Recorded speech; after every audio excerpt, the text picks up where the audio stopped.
Deputy commissioner captain محمد وسیم سے عالمی snooker champion Asjad Iqbal نے دفتر میں ملاقات کی۔ ڈپٹی کمشنر نے شاندار عالمی کامیابی پر اسجد اقبال کو مبارکباد دی اور ان کی حوصلہ افزائی کے لیے نقد انعام کا چیک بھی پیش کیا۔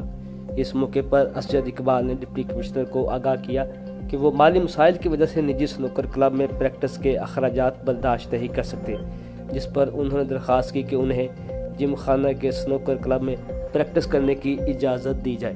ڈپٹی کمشنر نے اس درخواست پر فوری طور پر احکامات جاری کرتے ہوئے اسجد اقبال کو جم خانہ کے سنوکر کلب میں پریکٹس کی مکمل اجازت دے دی تاکہ وہ بلا رکاوٹ اپنی تیاری جاری رکھ سکیں۔ ڈپٹی کمشنر نے کہا کہ آپ جیسے باصلاحیت کھلاڑی ہمارا فخر ہے۔ ضلع انتظامیہ آئندہ بھی آپ کی بھرپور سرپرستی اور سپورٹ جاری رکھے گی۔ انہوں نے اسجد اقبال پر زور دیا کہ وہ اسی جذبے، محنت، لگن کے ساتھ اپنی پریکٹس جاری رکھیں اور اپنے عالمی ٹائٹل کو زیادہ سے زیادہ عرصہ برقرار رکھنے کی بھرپور کوشش کریں۔ اسجد اقبال نے ضلع انتظامیہ کی جانب سے نقد انعام سہولت فراہم کرنے پر شکریہ ادا کرتے ہوئے کہا وہ آئندہ بھی ملک و قوم کے لیے مزید کامیابیاں حاصل کرنے کی ممکن کوشش کریں گے۔ اس موقع پر ADCR فہد محمود اور ڈسٹرکٹ سپورٹس آفیسر سائمہ منظور بھی موجود تھیں۔